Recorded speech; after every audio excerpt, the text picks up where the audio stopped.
Notre matériel de peinture nous révèle bien plus d'informations que nous le pensons, et peut-être également d'une très grande aide pour nos créations. Et celui qui nous en donne le plus, c'est le tube de peinture, et ça va être le sujet de cette vidéo. Et cela vaut pour toutes les techniques: la gouache, l'acrylique, l'huile et l'aquarelle. Sur le tube, il y a 3 informations majeures sur la lumière, le pigment et l'opacité. Mais avant de parler de ces 3 éléments, il y a également d'autres informations qui nous intéressent dessus, qui sont en soi pas très importants, mais j'ai envie de vous en parler quand même.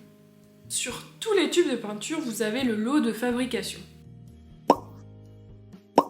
qui est très important si vous avez un souci avec votre peinture. Les problèmes que l'on peut rencontrer avec notre peinture, c'est une peinture qui a durci, ou alors un séchage qui n'est pas habituel. Il y a par exemple le liant qui sort beaucoup trop de la couleur et qu'on ne peut pas utiliser.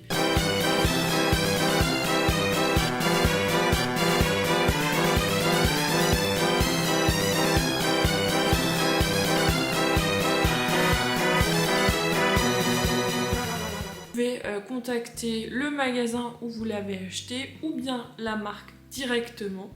Donc dans les deux cas, ils essaieront de vous donner un neuf en échange pour pallier au problème, et ça va permettre surtout à la marque de retracer le problème. Soit ils sont déjà au courant, soit ils ne le sont pas, et vu qu'ils notent absolument tout le processus de fabrication, cela les aide beaucoup pour justement améliorer et pour pas que le problème ne persiste ou ne recommence. On peut retrouver également la spécificité du tube, un tube de qualité fine, extra fine, mat, s'il est fluide par exemple, s'il a un séchage rapide. Par exemple pour la gouache, il y a des gouaches acryliques, donc dès qu'il y a une spécialité, elle sera mentionnée dessus, donc ça peut être une grande aide, surtout si on s'y connaît pas. Parfois vous pouvez également retrouver des QR codes pour présenter le produit, donc sympa si on connaît pas le produit et que on est en rayon et hop, plus qu'à scanner comme ça permet de voir un peu des petites vidéos dessus. Et une chose très importante à laquelle on n'y pense pas, c'est le nom de la peinture. Pour une bonne partie des noms de couleurs et des marques différentes, il y a énormément de noms de couleurs qui revient de manière régulière, et il faut parfois savoir aussi les lire parce qu'il y a quelques petites subtilités qu'on ne connaît pas forcément. Bon, déjà on peut se repérer dans ses créations grâce à ces couleurs-là, puisque un gris de peine sera toujours un peu bleu, un outre-mer sera toujours un peu violet, donc il y a toute cette histoire de couleurs. Je vais vous mettre une petite liste juste là, les noms de couleurs qui reviennent le plus souvent.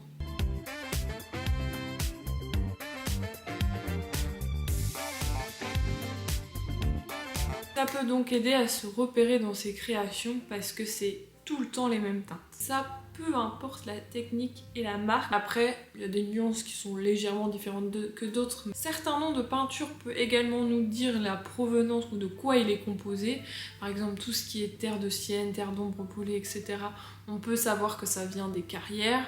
Il y a aussi tout ce qui est bleu de cobalt, on sait que ça vient de la pierre. Les alizarines cramoisies, on sait que ça vient d'une plante. Donc il y a plein de noms de peinture comme ça où ça peut être naturel, minéraux ou à base de plantes. Ce qu'il faut savoir également, c'est que certaines peintures sont nommées véritables à la fin. Par exemple, bleu de cobalt véritable, car vous avez le véritable pigment lié à la couleur dedans. Alors, vous allez me dire, oui, logique, je vous explique. Quand ils mettent ça sur le tube, ça veut dire en général que c'est un tube qui coûte très très cher, car ce sont des pigments plutôt rares et qui coûtent aussi cher, donc souvent ils mettent la mention véritable dessus, car elles sont en général issues de minéraux, comme je vous l'ai cité tout à l'heure, le bleu de cobalt. C'est pour ça que les marques font des substituts pour que cela coûte moins cher, donc ça va être un mélange de pigments pour se rapprocher au plus proche de la véritable couleur, et donc là ça va être mentionné par imitation, mais qui se rapprochera au plus de la couleur initiale, mais qui ne l'égalera jamais, c'est pas possible. Donc sur le tube, il y aura la mention imitation ou ton bleu de cobalt. Donc je dis beaucoup ce bleu parce que c'est le seul que j'ai en tête, mais il y a aussi d'autres couleurs qui existent. Il n'y en a pas beaucoup, mais ça existe.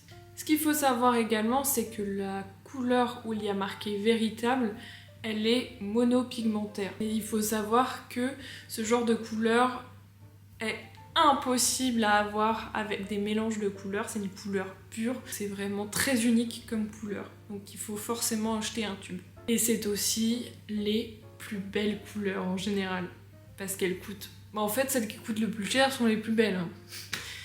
Voilà. Autre chose à savoir, c'est que la couleur qui est sur l'étiquette du tube lorsqu'elle est imprimée, elle est très différente de la couleur véritable sortie du tube, donc ça il faut faire très attention. Il ne faut pas choisir ces couleurs en fonction de l'étiquette, mais il faut se référer au nuancier véritable qui en général est présent dans le magasin pour choisir ces couleurs, parce qu'en général des fois ça n'a rien à voir quoi, donc faut faire très attention. Après il y a certains tubes de peinture, par exemple PBO Origine, ils font ça, c'est la couleur véritable directement sur le tube. Et il y a certains tubes d'acrylique où donc vu que c'est des tubes de plastique, on a la couleur à l'intérieur, on voit la couleur à travers le tube, mais certains pas du tout, ils sont fermés avec juste une étiquette imprimée qui a rien à voir avec la véritable couleur. Il y a Old Holland aussi qui le fait pour son huile. Il y a aussi certaines marques comme Lefranc-Bourgeois par exemple, donc là c'est de l'impression, ils mettent la couleur véritable et ils mettent la couleur avec du blanc. Donc ça aide aussi à savoir comment réagit la couleur quand elle est éclaircie. Et pareil sur les nuanciers. Souvent vous avez deux couleurs et en général c'est avec 50% de blanc. Donc c'est hyper intéressant à savoir comment une couleur s'éclaircit pour aider pour les mélanges, pour nos créations, etc. Petite anecdote, certaines couleurs portent le nom de leur ancienne fabrication. Comme une histoire qui me fait beaucoup rire. En fait, il y a le verre de vessie. J'ai toujours trouvé ça rigolo comme nom. Allez, on parle de pipi, on parle de caca, c'est bon, ça nous fait marrer quoi. Quand je lisais un livre un jour sur les pigments, c'était marqué que le verre de vessie, initialement, sa fabrication était faite en Inde avec le pipi de bœuf, où il le récupérait, il le faisait sécher, il le broyait et ça en faisait une couleur. Et ça, je trouvais ça fou. Et il y a plein d'histoires comme ça sur les noms de couleurs, sur leur manière, comment elles étaient fabriquées à l'ancienne. C'est hyper intéressant. Et donc je trouve ça marrant que du coup les noms de couleurs gardent leur ancien nom, de comment elles étaient fabriquées avant. Il y a également sur le tube la série. Donc série 1, série 2, série 3, série 4, série 5, série 6, série 7, série 8. Ça peut aller jusqu'à une série 9. Et en fait, ça vous indique la rareté du produit, le temps de fabrication, des choses comme ça. Donc les séries 1, c'est souvent des terres parce qu'on en trouve partout, c'est facile à fabriquer. Et les séries 6, par exemple, on peut être sur des bleus de cobalt, des turquoises. Enfin, c'est des beaux bleus ou des beaux violets, rouges, roses, des couleurs qui sont très dures à fabriquer et qui sont aussi les plus belles, c'est les pigments les plus forts, les plus lumineux. Plus on monte en série, plus on monte en prix aussi. Donc c'est une belle indication de la valeur du tube quand on est en rayon, mais aussi quand on peint, parce que du coup on sait que c'est des très belles couleurs. Souvent quand on monte en série comme ça, du coup on passe sur des couleurs véritables justement, et c'est des couleurs qu'on ne pourra jamais avoir avec des mélanges de couleurs. C'est vraiment de la couleur pure. Maintenant que j'ai dit toutes les petites infos que j'avais à vous dire sur globalement le tube de peinture, on va passer qui selon moi sont les 3 informations les plus importantes à savoir sur un tube et qui permettent de bien lire un tube de peinture quand on les choisit. Alors, on commence par la résistance à la lumière, car votre couleur peut passer dans le temps, se modifier ou bien disparaître à cause de la lumière et notamment des UV. Et il y a un élément sur le tube qui va permettre de savoir combien de temps votre couleur va durer dans le temps. Elle est indiquée en majeure partie par des étoiles. Ça va donc de 1 à 3 étoiles qui permettent d'indiquer jusqu'à combien de temps dure votre couleur approximativement. Parce qu'il y a plein de choses qui peuvent rentrer en compte. Par exemple, là vous l'exposez s'il est en plein soleil. Voilà. Mais ça vous assure au moins tant d'années sûres qu'elle ne bouge pas. Donc 1 étoile c'est moins de 25 ans, 2 étoiles c'est entre 25 et 100 ans, Et 3 étoiles, c'est minimum 100 ans. Certaines marques qui veulent pas faire comme les autres ne mettent pas d'étoiles. Par exemple, chez Liquitex, ils mettent une barre, donc 1, 2 et 3. En sorte de grand I, quoi. Mais du coup, ça reste quand même le même principe. Ça, c'est pas un indicateur qui va changer votre façon de peindre. Il va surtout vous permettre de mieux appréhender le vieillissement de votre toile, qui est quand même important, surtout si vous êtes professionnel ou si vous voulez vous mettre à vendre vos toiles. C'est quand même important que vos toiles se gardent dans le temps. Et puis, je dis ça juste comme ça, hein, mais les tubes que vous achetez vraiment pas cher, là, genre à Action ou Jiffy, il n'y a pas d'étoiles. Hein. Donc, je dis ça, je dis rien. Deuxième partie, le pigment. Pour rappel, n'importe quelle technique est composée d'un pigment et d'un liant différent selon la technique. Ce qu'il faut savoir, c'est qu'il y a une liste officielle des pigments, de tous les pigments qui existent, qu'ils soient naturels ou synthétiques, avec leur désignation, leur nom, ainsi que à côté leur numéro, parce qu'ils ont tous un numéro. Et que toutes les marques ont obligation de mentionner sur leur tube, parce que sinon ça se passe pas très bien pour eux en fait. Pour dire quels pigments ils ont utilisé pour leur fabrication de la couleur. Voici où on le trouve sur le tube et comment on le lit. Parce que du coup ils ont un nom, mais ils ont surtout un code. C'est en anglais, donc il commence toujours par P pour pigment et ensuite une autre lettre pour signifier la couleur, donc toujours en anglais. Donc Y pour yellow, B pour blue, G pour green, etc. etc. Et ensuite vous avez un chiffre qui correspond au pigment. Donc il y a des pigments qu'on retient plus facilement que d'autres. Par exemple, le plan de titane, c'est toujours PW6. Et il y a aussi les couleurs primaires qui sont très importantes à retenir. Parce que selon les marques ou les qualités de peinture, par exemple en huile, que ce soit de la qualité fine ou extra fine, il n'y a pas marqué bleu primaire, jaune primaire, rouge primaire, comme en acrylique. Souvent, elles sont faciles à retrouver parce que c'est marqué sur le tube, mais dans d'autres marques, non. Et quand on veut débuter dans une technique, ou bien si on veut une marque en particulier et qu'on veut les couleurs primaires, c'est pas toujours facile à trouver. Et on peut les retrouver facilement, notamment avec les noms des pigments qu'on retrouve sur le tube. Donc le jaune primaire, c'est le PY74, le bleu primaire, c'est le PB15, et le rouge primaire, c'est le PV19. Pour toutes les peintures, c'est ces pigments-là. Mais ceux-là sont quand même très importants à savoir, donc il faut les connaître. Ça peut être un guide pour savoir de quelle couleur est composé le tube. Par exemple, si on a un bleu, si on a le pigment PY dedans, on sait qu'il y a du jaune.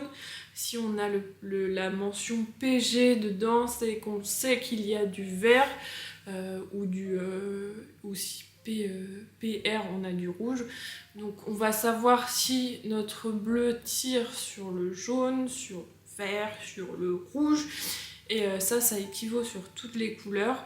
Bon, je parle toujours du bleu parce que c'est toujours la couleur qui me vient en tête. Et puis dans les tubes de couleurs, il y a je sais pas combien de bleus. Mais c'est pareil, je sais pas, dans un rouge, vous pouvez par exemple avoir du violet. Donc on peut avoir un PV dessus. Et pas l'amande dessus pour savoir que le rouge tire sur du violet. Après, on peut également regarder sur la liste officielle, l'avoir toujours sur soi ou l'enregistrer sur son téléphone pour savoir de quelle couleur est composé notre tube de peinture. Ça aide toujours pour les mélanges, pour savoir vers quelle couleur tire notre couleur. Ça n'a pas du tout la même conséquence sur la toile, car elle est très importante pour vos sessions de peinture, que ce soit dans vos mélanges, sur les rendus que ça peut donner sur votre toile, sur parfois même l'opacité, etc. C'est très important. Et justement, pour savoir si la couleur elle est monopigmentaire ou non. Ça c'est aussi important à savoir. Car si vous avez besoin de faire des mélanges de peinture, il vaut mieux choisir une couleur qui est monopigmentaire. Donc il y aura juste un seul P dedans. Car plus il y a de pigments dedans, plus il est difficile de faire des mélanges de couleurs parce que, à mon avis, vous l'avez déjà testé, plus on mélange des couleurs, très vite ça devient une couleur un peu dégueulasse, un peu marronasse, c'est moche. Et donc dans certains tubes de peinture, il y a déjà un mélange dedans, il y a déjà plusieurs pigments dedans. Donc si on essaye de mélanger quelque chose qui est déjà mélangé, ça va être plus compliqué pour vos mélanges. Donc si on veut faire des jolis mélanges, et plus facile aussi, il faut privilégier les couleurs monopigmentaires ou bien des couleurs où il n'y a pas beaucoup de pigments, parce que des fois certains tubes de couleurs peuvent aller jusqu'à 3 ou 4 pigments. Donc ce genre de tube vaut mieux les utiliser par-dessus, parce qu'en fait c'est une couleur qui a été déjà mélangée en fait. Donc on l'utilise telle quelle. Ou alors on peut l'éclaircir, la foncer ou la mélanger avec un monopigmentaire. Voilà, mais cette chose est importante à savoir. Donc après, c'est à force de pratique et de connaissances qu'on va savoir quel tube on a besoin. Et maintenant, je pense qu'on passe à, selon moi, la plus importante de tous et qui est parfois pas connue de tous finalement, c'est l'opacité de la couleur. Alors, pour ceux qui ne le savent peut-être pas, je travaille dans un magasin de beaux-arts et ça arrive très souvent que certains clients viennent nous voir en mode oui, la peinture que je vous ai achetée, elle couvre pas, c'est nul. Parce qu'en général, quand les personnes débutent la peinture, ils veulent que ça couvre. Alors Sandrine, ta couleur n'est pas nulle, elle est juste pas couvrante. Voilà, c'est dit. Car comme je l'ai dit tout à l'heure, toute peinture est faite de pigments et certains pigments sont transparents et certains sont opaques. C'est dans leur nature, c'est comme ça, et puis c'est tout. Il y a également dans cette fiche officielle, ils mettent si le pigment est opaque, semi-transparent ou transparent. Alors il y a quand même une exception, on va pas rentrer dans les détails, mais la technique de la gouache, il n'y a pas de couleur transparente ou semi-transparente, toutes les couleurs sont opaques. Est-ce que c'est bon pour vous? Et pour les autres techniques, oui, il y a de la transparence, de la semi-transparente, et il y a un élément sur le tube qui nous indique justement cela. Alors, sur le tube, il y a un petit carré qui va vous dire si votre couleur est opaque ou non. Alors, si le carré est plein, il est opaque.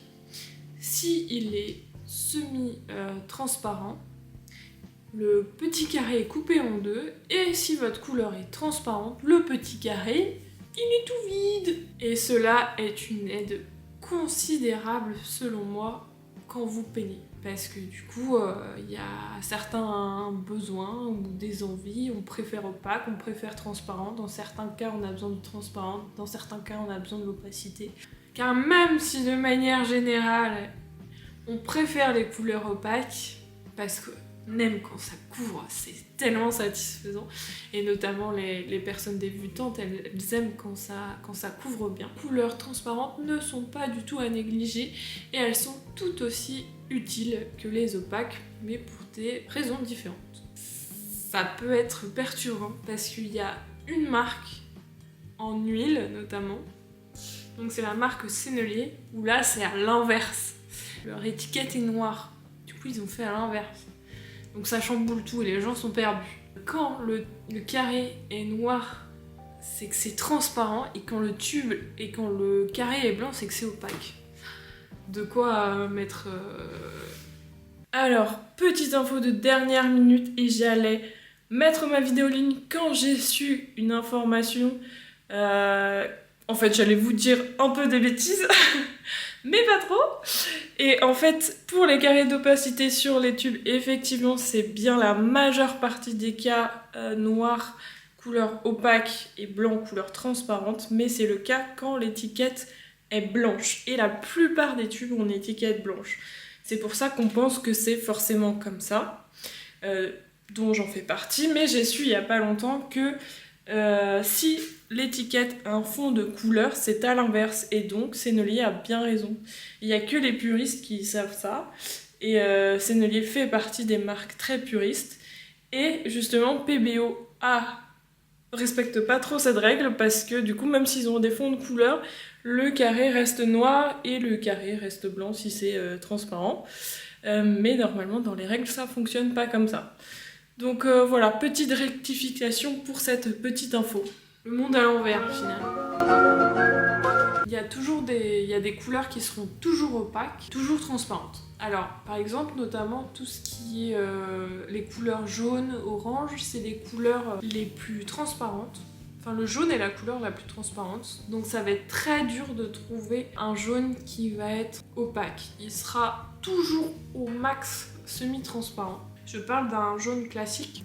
C'est pour ça qu'il existe des jaunes de cadmium, et là, ceux-là sont toujours opaques. Donc c'est très très pratique ce genre de couleurs. C'est les plus beaux jaunes, les plus beaux oranges, c'est les plus beaux rouges. C'est les couleurs les plus vives. Par exemple, le bleu outre-mer aussi est toujours transparent. Comme je vous l'ai dit tout à l'heure, c'est dans leur nature, c'est comme ça. Faut pas les renier, hein, on les aime quand même. Tout ce qui est terre, les terres de sienne brûlées, les terres... voilà, les couleurs terre sont opaques. Surtout en huile, vous avez toute une gamme de blancs, plein de blancs différents. Il y a surtout 2 blancs qu'il faut connaître la différence. Maintenant que vous savez lire un tube, vous le saurez. Mais un blanc de titane est toujours opaque et un blanc de zinc est toujours semi-transparent. Après, il y a aussi des blancs transparents pour mélange, etc. Mais les blancs les plus courants dans toutes les techniques, c'est blanc de titane et blanc de zinc. Bon et ben voilà, on a fait le petit tour du tube de peinture, finalement. On a fait le tour. Si vous avez d'autres questions, n'hésitez pas à les mettre en commentaire. Mais maintenant, vous avez toutes les informations pour bien choisir vos couleurs en rayon, même dans votre atelier, pour vos mélanges, pour les rendus que vous voulez avoir. Et maintenant, vous savez lire un tube de peinture. Donc j'espère que ce sera d'une grande aide pour vous. Et puis sinon, tant pis. Hein. Donc si la vidéo t'a plu, n'hésite pas à liker, abonner, partager, tout ça.